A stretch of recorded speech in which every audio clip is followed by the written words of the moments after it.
Hello, good morning! So, ngayon is Sunday, December 17, 2023 and ngayon lang around 8:30, nakatanggap ako ng isang notification from Team Monetization sent you a warning. So, a warning regarding po sa aking page.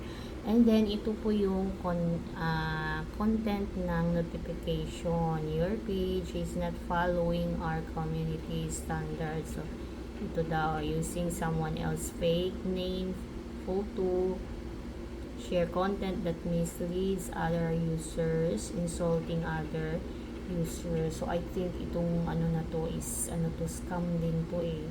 Kasi minsan yung mga scammer, itatag kanila, and then ito naman minsan mag-send sila na i-notify kanila, iwan ko na lang. Kapag i-click naman natin tong tatlong dots na to, ito po yung options natin dito.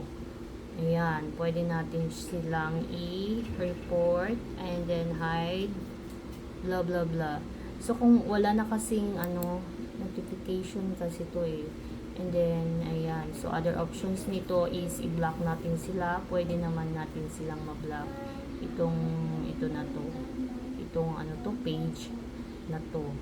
Before kasi, yung iba, itatag kanila and then pwede naman sa options, ma-untag ka doon kasi I manage yung about tagging sa akin sa aking page. Kaya ayan, notifications naman yung pinadala nila dito sa atin. So, ingat din talaga kasi ang dami na talagang scammer. Ayan. Nakakaloka, maaga pa lang sila.